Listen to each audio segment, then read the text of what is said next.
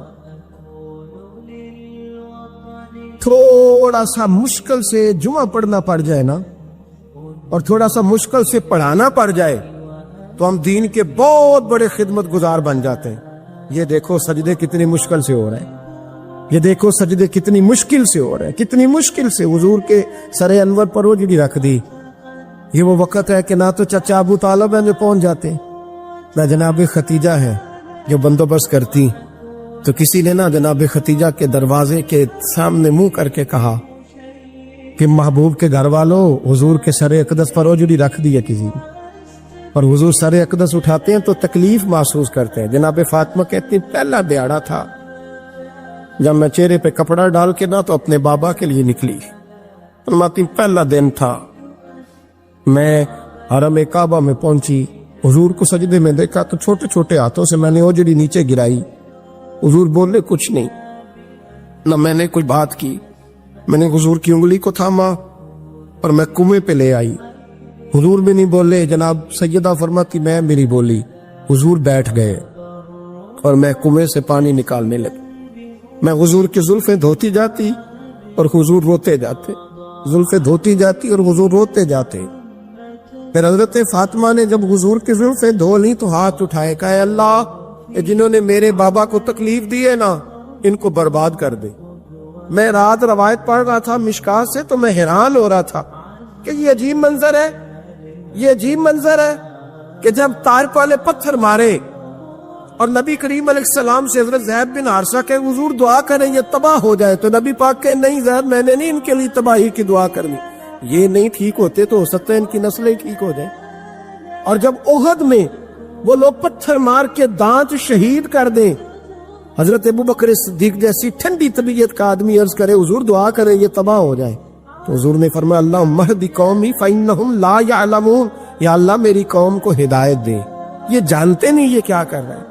حضور نے کبھی بھی کسی کے لیے دعائے ضرر نہ فرمائی، لیکن آج یہ عجیب منظر ہے، شاید یہ واحد وہ وقت ہے کہ جناب فاطمہ الزہرا نے جب کہا نا کہ اے اللہ انہیں برباد کر دے، انہوں نے آج میرے والد کو تکلیف دی ہے، حضرت فاطمہ کی دعا سن کے تو حضور نے بھی ہاتھ اٹھائے، کہا اے اللہ جیسے میری بیٹی کہتی ہے نا ویسے ہی کر دے، اللہ کر دے انہیں برباد، فاطمہ جیسے کہتی ہے ویسے، اللہ کرے آپ کو سمجھ آئے میری بات کی کہ وہاں جہاں شدید تکلیف دی گئی وہاں حضور نے کسی کے لیے ایسی دعا، اور یہاں فرمایا اللہ جیسے فاطمہ کہتی ہے ویسے۔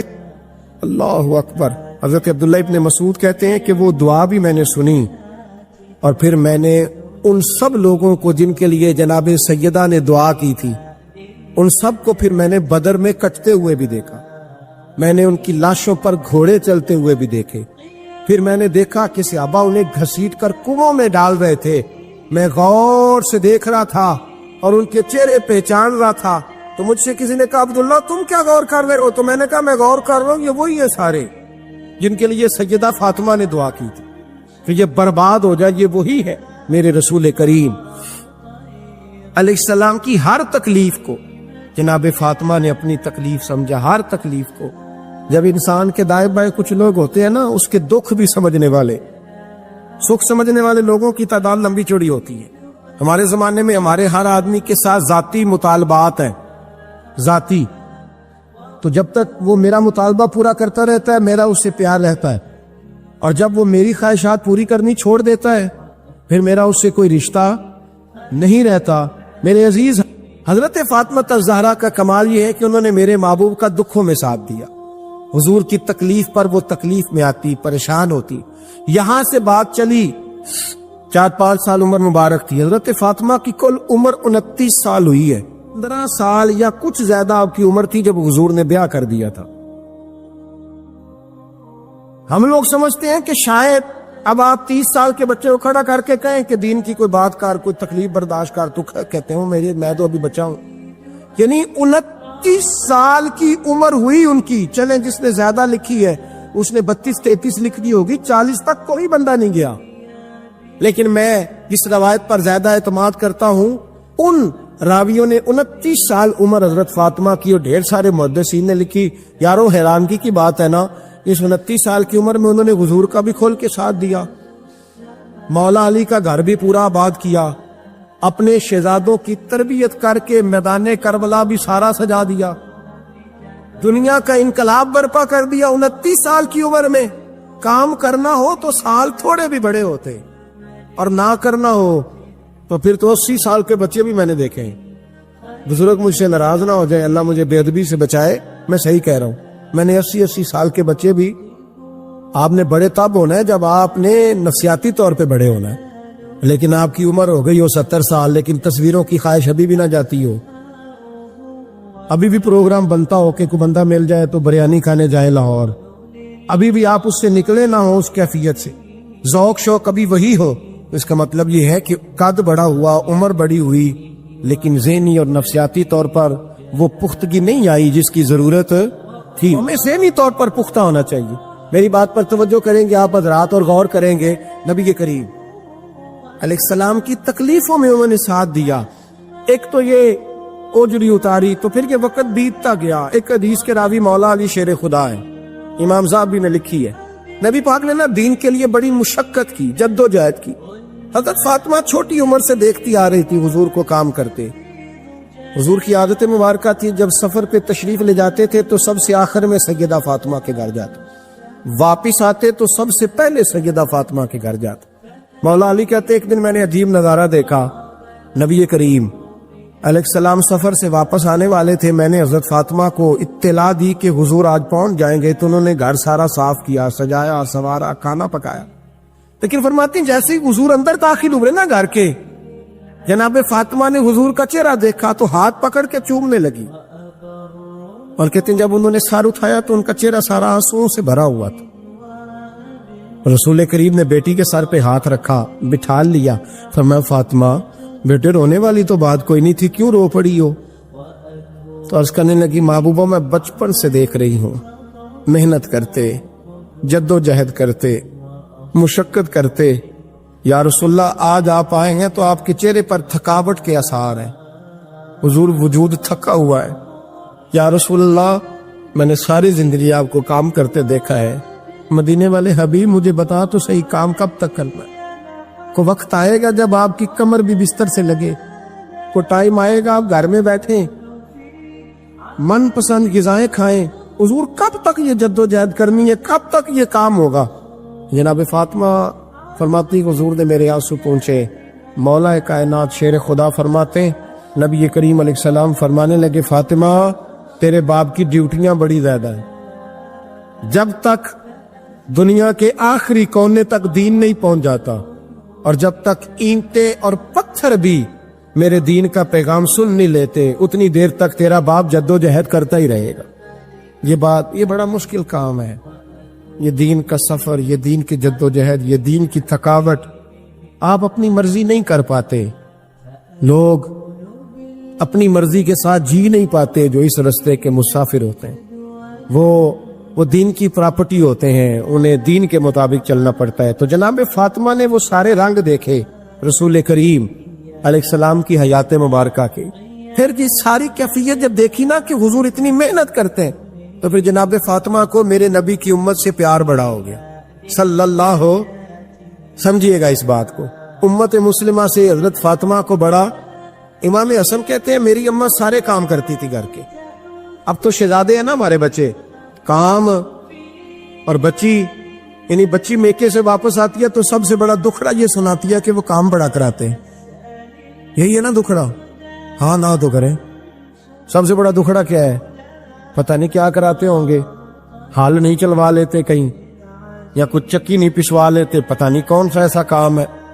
اور میں آپ ناراض نہ ہو جانا, میں بھی بیٹی کا باپ ہوں, میں بھی بہنوں کا بھائی ہوں, میں بھی اس بات کو سمجھتا ہوں, لیکن ایک بات ذہن میں رکھنا کہ یہ بات نہیں ہے کوئی کرنے والی کہ سارے بچی کے ماں باپ جمع ہو کے پہنچ جاتے ہیں ہماری بچی جی کام بڑے کرتی ہے. مثلاً کیا کرتی ہے؟ کیا کرتی ہے وہ؟ آؤ میں بتاؤں میرے مصطفیٰ کی بیٹی کیا کرتی تھی. میں نے سینکڑوں دفعہ یہ بات کی اور میرا دل کرتا ہے روزانہ کروں، پھر کرتا ہوں. دنیا میں کوئی اتنا غریب ہے جس کی بیٹی اتنا کام کرے کہ ہاتھوں پہ چھالے پڑ جائیں؟ ہے کوئی اتنا غریب تو اٹھ کے بتائے کہ میری بیٹی سسرال میں اتنا کام کرتی ہے کہ چھالے پڑ جاتے. میں دکھاتا ہوں میرے رسول کی شہزادی کو چھالے پڑ جاتے. کچا مکان جناب فاطمہ جناب فضا کی لونڈی تھی، ان سے مٹی منگاتی اور گھر میں لیپا پوتی کرتی، پھر جھاڑو دیتی. امام حسن اور حسین کے درمیان پورے سال کا فرق نہیں، 11 مہینے کا فرق. دونوں بچوں کو سنبھالتی. جناب علی کی والدہ حضرت فاطمہ بنت اسد بوڑھی تھی. جناب فاطمہ وہ کھول کے نوکری کرتی کہ حضرت فاطمہ بول پڑتی. حضرت فاطمہ بنت اسد بول پڑتی، کہتی بیٹے فاطمہ میرا اتنا نہ خیال رکھا کر، تیرے اپنے بھی بچے ہیں. جناب فاطمہ فرماتی آپ صرف علی کی ماں تو نہیں نا، آپ میری بھی تو ماں ہے نا. یہاں بیبیاں فلسفہ بیان کرتی ہیں، وہ کہتی ہیں جی کس حدیث میں آیا ہے ساس سسر کی خدمت فرض ہے؟ میں نے کہا کسی میں بھی نہیں آیا. ہم کیا کہہ رہے ہیں؟ کسی میں بھی نہیں آیا. لیکن یہ تو آیا ہے نا کہ شوہر راضی ہو تو اللہ راضی رہتا ہے. تو اگر شوہر ماں باپ کی خدمت سے راضی ہوتا ہے تو کرو خدمت، اس کو تو راضی کرنا ہے نا، اس پر تو توجہ دو. حضرت فاطمہ پھر چکی پیستی. چکی چکی یہ آسان جملہ نہیں کہہ جاتے ہم، سن لیتے ہیں آپ. چکی پیس کر، جو پیس کر اس کا آٹا بنانا، پھر بچوں کے لیے کھانا پکانا. پھر ایک دن کہنے لگے علی آپ کی آمدن تھوڑی ہے، خرچے زیادہ، چرخا نہیں لا دیتے؟ فاطمہ کیا کرو گی؟ فرمایا تھوڑا سا سود بنا لیا کروں گی، تم بیچ آیا کرنا. چلو میں تھوڑا ہاتھ بٹاؤں گی. یہ ساری ڈیوٹیاں کر کے حضرت حسن بنواتے ہیں. پھر عزت والے رسول کی عزت والی بیٹی، پھر شانوں والے نبی کی شانوں والی بیٹی، پھر پاک محبوب کی پاک شہزادی. ساری ڈیوٹیاں کر کے رات کو مولا علی سے کہتی اگر آپ اجازت دیں تو اللہ کو راضی نہ کر لوں. پڑھیے لا الہ الا اللہ ہو لا الہ الا اللہ. کسی نے پوچھا